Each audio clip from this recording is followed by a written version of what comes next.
palavra aqui está dizendo totalmente ao contrário a isso. Ele está dizendo: ide, fazendo discípulos e batizando, e depois ensinando a guardar. Então nós estamos cumprindo essa ordem. Os irmãos se decidiram por isso, pelo uso da palavra, principalmente os adolescentes, né, que têm acompanhado. Eu creio que os pais têm orientado e ensinado em casa. É importante que isso continue sendo feito, para que vocês possam crescer no caminho do Senhor. A partir de agora, a partir de hoje, vocês, além de serem membros da igreja, se tornam um representante credenciado do Senhor para pregar a palavra. Vocês são credenciados através do batismo, porque nós olhamos para a palavra, nós vemos no Evangelho de Lucas, ali, quando Jesus Cristo foi batizado, a palavra diz que o Espírito Santo desceu sobre ele como a forma corpórea de uma pomba. E eu acredito que assim continua sendo até os dias de hoje. Vem um revestimento do céu sobre a nossa vida quando nós descemos as águas, e que nos torna mais ainda aptos a continuar levando a palavra do Senhor Jesus. Lembrando que o batismo é o sepultamento do velho homem, representa aqui o sepultamento da velha criatura, e nasce uma nova pessoa agora para fazer a vontade do Senhor verdadeiramente, né? A partir de agora, como o pastor disse ontem, naquele estudo de ontem, os irmãos que estão se batizando vão estar se integrando no corpo, fazendo parte do corpo de Cristo agora, como membros. Estarão sendo juntados pelas ligaduras que o Espírito Santo usará cada um segundo a sua vontade em determinada área em que ele quiser. E cada um de nós somos parte do corpo. Cada um de nós somos um membro. Um é pé, o outro faz parte da mão, o outro faz parte do tronco. E o cabeça desse corpo é Jesus Cristo de Nazaré. Então vocês se tornam, a partir de hoje, credenciados a levar a palavra, a estarem revestidos do poder do Espírito para pregar o Evangelho a todas as pessoas, sendo exemplo e testemunha aonde quer que os irmãos forem, na escola, em casa, no trabalho, nas ruas. E o apóstolo Paulo, ele disse: pregai o Evangelho em tempo e fora de tempo, todos os dias e todas as horas. Nós temos como oportunidade de levar a palavra, não importa onde estejamos. Então, a partir de agora, vocês recebem esse credenciamento, esse revestimento que é proveniente do céu, não provém de homens, vem de Deus, através do Espírito, para nos revestir de um poder a qual o mundo não pode receber, diz a palavra. O Senhor Jesus disse lá no Evangelho de João, no capítulo 6, ele disse que ele iria ao Pai e enviaria o Consolador, o Espírito que o mundo não pode receber, mas ele morará em vós, estará em vós para sempre. A partir desse momento, nós temos esse credenciamento pelo Espírito Santo de cumprir a ordem do Senhor Jesus, ir pelo mundo fazendo discípulos em todas as nações, em todos os lugares. Aonde formos, nós somos credenciados a isso, a levar a palavra. E aí nós vemos o grande exemplo de Cristo, como desceu as águas com seus 30 anos, começando ali o seu ministério, e acabou de sair das águas, foi compelido ao deserto para ser provado e tentado por Satanás. Então, não quer dizer que a partir do batismo não virão as provações, porque agora é que é a hora da provação. Agora é a hora de você passar realmente pelo crivo da aprovação de Deus. Porque nós vemos o exemplo de Jesus, que após o batismo foi tentado por Satanás durante 40 dias no deserto. Não vai ser diferente. Jesus Cristo foi tentado, nós vamos ser tentados também. Ele estava no deserto, nós também vamos estar. Mas uma coisa que há de diferente de tudo isso é que hoje ele e o Espírito Santo dele estará ali conosco quando nós enfrentarmos as dificuldades. O apóstolo Paulo escreve também em Romanos que nós somos batizados com Cristo. Ele diz aqui que nós somos batizados, e isso representa agora a morte da velha criatura, e nasce então uma nova criatura. Porque ele diz aqui,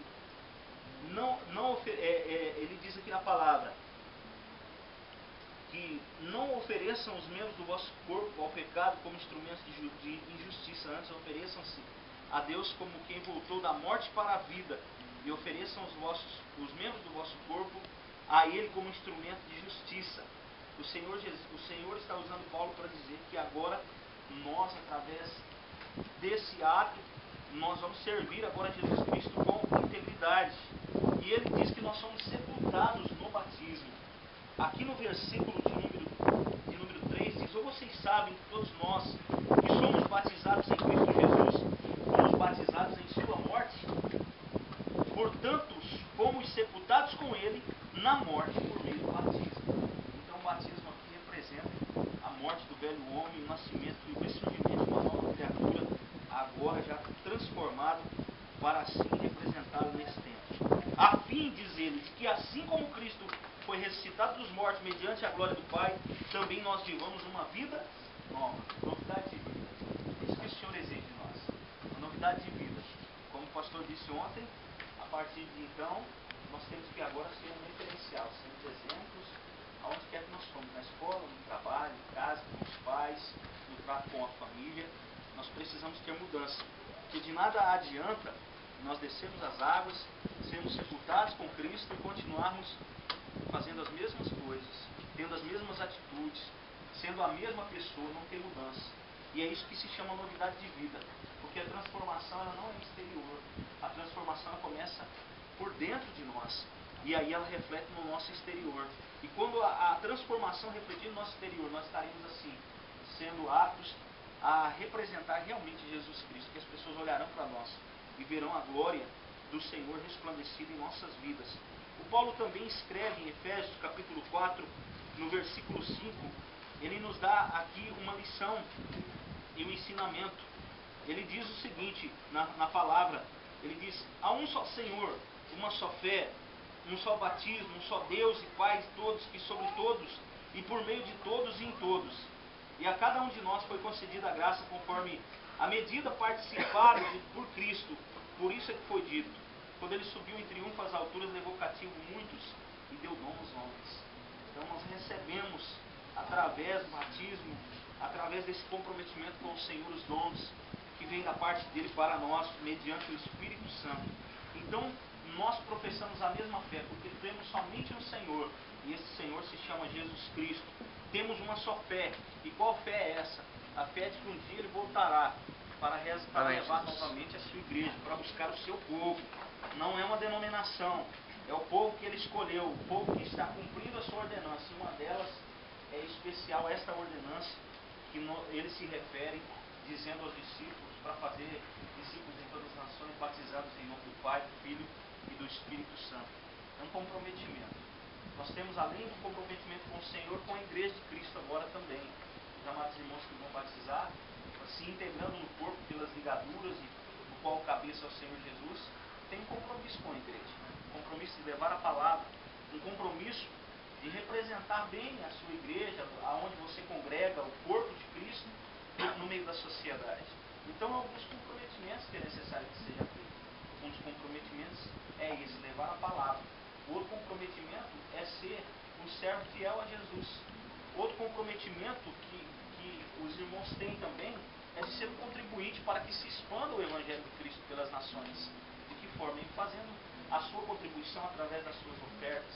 E sempre com alegria no coração, como nós temos dito sempre quando vamos falar da palavra. Então, alguns compromissos. Nós temos um estatuto que seguimos, que foi constituído pela própria igreja, mas o nosso verdadeiro estatuto é a palavra do Senhor.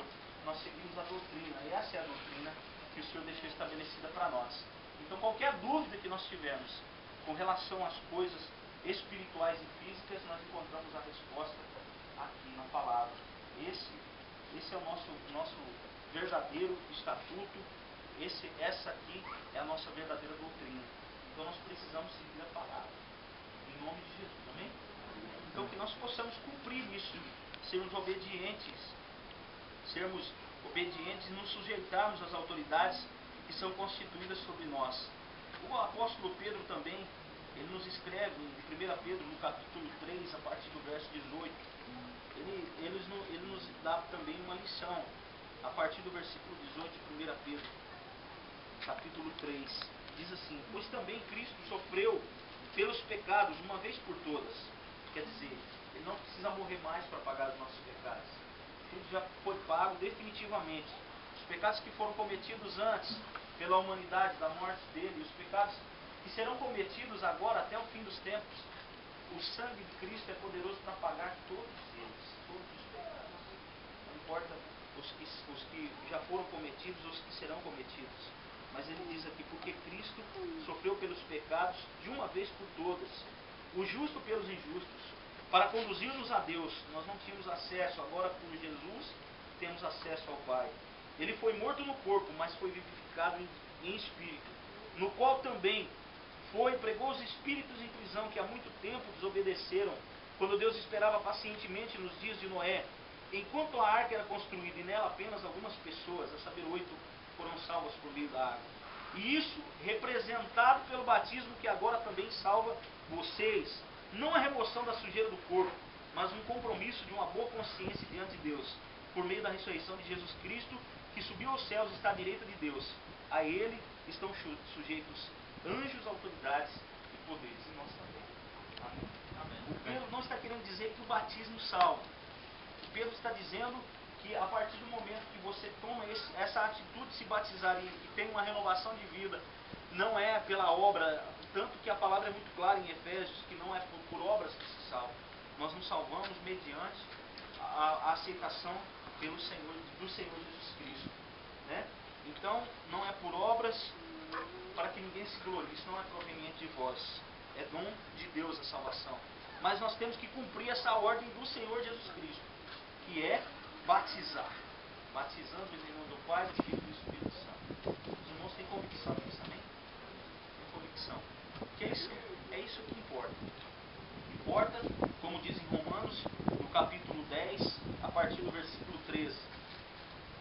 A palavra ela é tão clara, queridos, não há dúvida alguma daquilo que o Senhor estabelece pela palavra. Ele disse, porque todo aquele que invocar o nome do Senhor será salvo. Como, pois, invocarão a quem não creram, e como crerão aquele em quem não ouviram falar? E como ouvirão se não houver quem pregue? Como pregarão se não forem enviados? Como está escrito, como são belos os pés dos que anunciam as boas novas. E a palavra, voltando um pouquinho aqui, nós vemos que o apóstolo Paulo escrevendo diz, olha, a palavra está perto de você, está em sua boca e em seu coração. Isto é a palavra da fé que estamos proclamando. Se você confessar com a sua boca que Jesus é Senhor e crer em seu coração que Deus ressuscitou dentre os mortos, será salvo. Amém? Amém. Você crê? Amém. Amém. Você crê? Os irmãos creem que Jesus Cristo foi morto e ressuscitou o terceiro dia e subiu aos céus em carne? Amém? Vocês creem? Então pronto. Está aqui. A determinação é essa. É por isso que a gente fala assim, quem gostaria de confessar Jesus? É exatamente isso que se diz. Nós temos que confessar com a nossa boca e crer com o nosso coração. Se os irmãos fizeram uma confissão agora, crendo no coração que Jesus Cristo foi ressuscitado dos mortos, serão salvos por causa dessa confissão. Porque com o coração crê para a justiça e com a boca se confessa para a salvação. Amém? Amém. Então nós vamos agora ao nosso ato, né? Do sepultamento, simbolicamente do sepultamento desses irmãos que estão aqui hoje. Vão nascer novas criaturas a partir de agora, em nome de Jesus Cristo de Nazaré. Amém? Amém. Então nós vamos às águas. Em nome de Jesus. Pastor, não.